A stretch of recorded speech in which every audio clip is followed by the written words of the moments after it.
Hello there, my beautiful collectives out there. Welcome to my channel, Astro Cheryl, and this is your forecast for December 2025. Okay, we're moving on into a new year, and the new era continues. Yes, it does. Things are changing rapidly. On a collective level, we can see where we're making more technological improvements. I'm not going to get too much involved with what's going on with the world because it's a lot to take in. And I'm sure all of you out there can see the news, you can see the Instagram and those sites where that information will show up. But what I am going to talk about is what's happening for December and how we're moving into this new year. Okay? So let me put my glasses on. The first thing we have is another. We had one last month, and we have one again in December. The super full moon, but this time it's in the sign of Gemini. Okay, and this is about your communication, all forms of it, and how you speak your truth. Okay, so just know things that are words or communication or how you convey information to others may no longer be serving you. And this is something that, we have to let go of. All right? So we have this super full moon on the 4th, okay? And it starts on the Pacific side at 3:14 p.m. And this is in like California area, okay? And on the 10th, Neptune stations direct at that critical degree of 29 in the sign of Pisces. And Pisces is a healing energy. It is a spiritual energy, and it's also the last sign of the zodiac. So it has a lot of possibilities for us to end some karmic cycles here. And this is the last time or the last pass that Neptune will be in Pisces. It'll be moving into Aries where there's a whole new cycle happening in 2026. Okay? So December, this month, is the last phase of our recalibration with Neptune stationing direct. Okay? Neptune enters Aries at 0 degrees on January the 26th. So this is going to be a whole new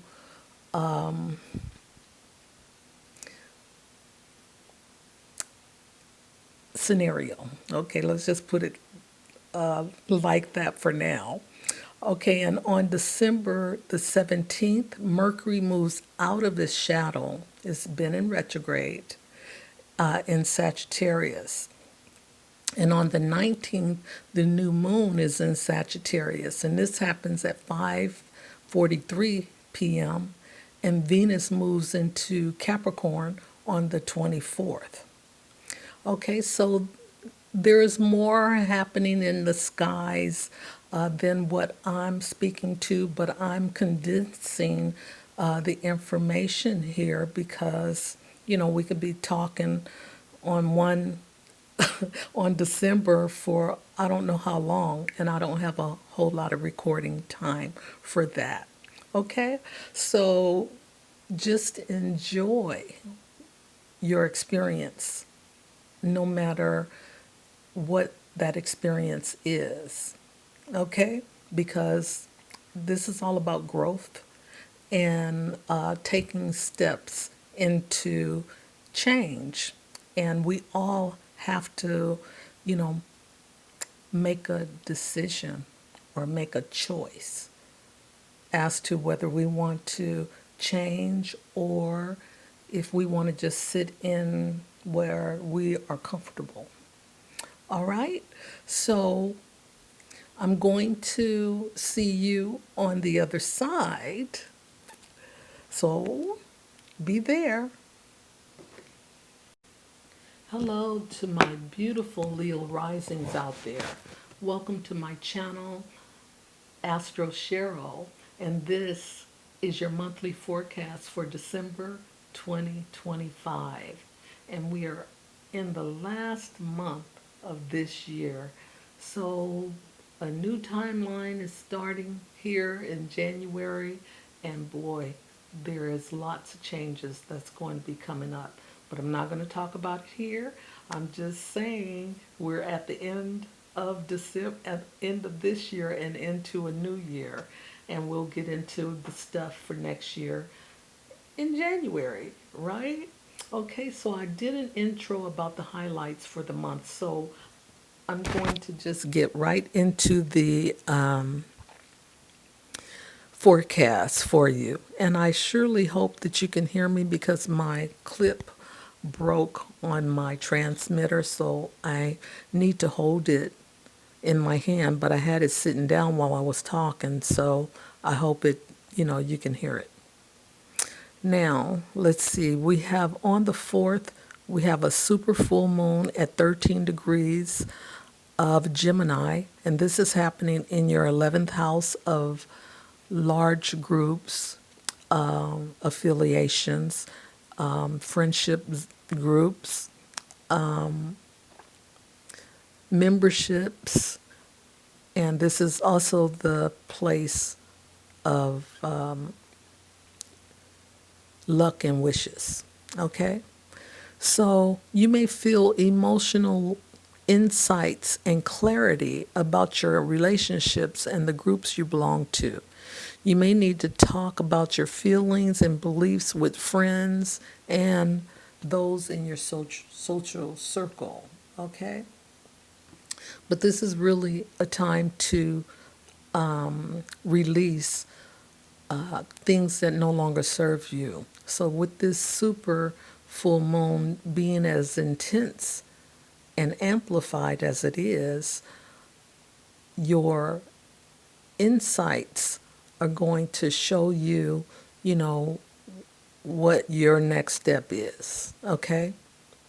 And talking about, getting things out in the open is the best way to deal with any issues that may arise with your friend groups, membership groups, as well. Okay, so let's see. On the 8th, we have Mars in Sagittarius squaring Saturn in Pisces. And this tension is happening in your 5th house and your 8th house. Now, your 5th house is your house of creativity, your hobbies, romantic, it's a house of play, your romantic endeavors, children, and I think I said it all. So, your 8th house is about transformation, it's about death, it's about other people's money, shared resources, taxes, debts,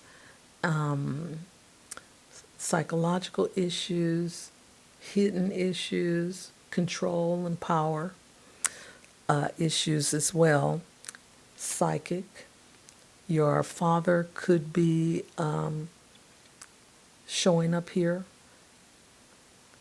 but that's what the 8th house is all about. And the 5th house and the 8th house are creating some tension that is about you creating the balance that you need between these two houses for growth, okay? So this transit can bring a sense of fear or restriction around intimacy and finance. Again, this house, the eighth house, is the house of sex as well. Making it difficult to trust others or let go of old emotional patterns. And I said the eighth house is a hidden house, so a lot of the unconscious stuff runs deep there, as well as with the 12th house. So you may experience challenges with romance, creative projects, or children. This is fifth house in energy, as well as your fears and restrictions around surrounding intimacy, finances, and your identity. Okay, so Leo rising, this looks like, there's some control issues that's keeping you from making the changes that you need to make. And part of it has to do with your ego because you're ruled by the sun. So this ego energy can get in the way of this square that is helping you recognize what it is that you need for growth, okay? Because that's what the squares are about. Want to push you beyond your limits, so that you can be fulfilled, be healed in that area. So there's going to be another square in this same position as we look at your forecast. Okay, so we have on the 14th, we have Mars in Sagittarius squaring Neptune in Pisces, and this is happening in your fifth house and your eighth house. So this is a period of conflict between your desires for passion and pleasure and a tendency towards confusion, deception, or escapism. Okay? And that's the Pisces and Neptune, escaping, confusion, and deception. So your relationships, creative projects, or self-expression, and a struggle to maintain clarity in areas of transformation, inheritance, or deep psychological issues may be challenging at this time. So, what you'll need is to set some boundaries for yourself because Neptune in Pisces is boundless. So sometimes you don't know where your energy begins and where someone else is in. So you have to make sure that you know what it is you want in connections that you make and know how much you can give, okay? And that's setting the boundaries. Know how much you can give and know how much you want coming to you, okay? And Sagittarius is a bold, expansive energy. So it has a tendency to, be jolly and, just be open. But you'll learn, how this process works for your better good. And that's how you, work through the challenges and gain more control, self-control for you as a person. Now on the 15th, we have Mars entering Capricorn, and Mars is exalted in Capricorn, which is a good thing. And this is happening in your sixth house of routine, your daily routine, your work, being of service, your health as well. So this transit can make you more diligent and perfectionistic in your job, which may cause stress. But it can also empower you to tackle and defeat problems, both professionally and personally, when it comes to your health and enemies. And seventh house is open enemies, and your 12th house is your hidden enemies, okay?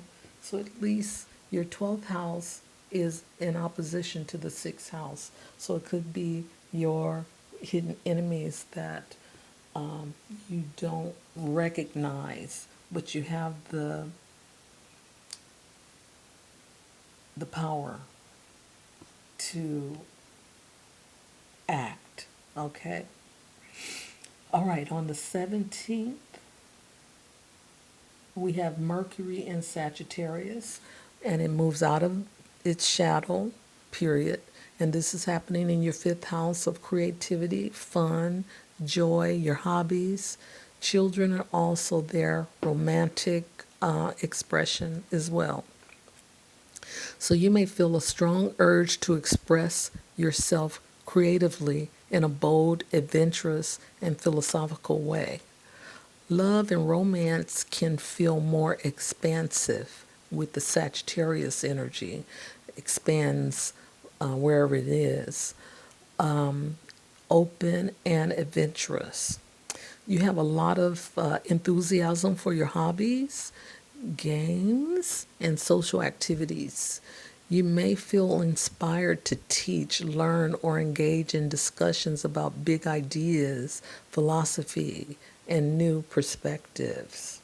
Okay, so that's that Sagittarius energy that is happening here in your 5th house, which is great, because it's freedom loving, adventurous, enthusiastic energy, which can enhance your joy.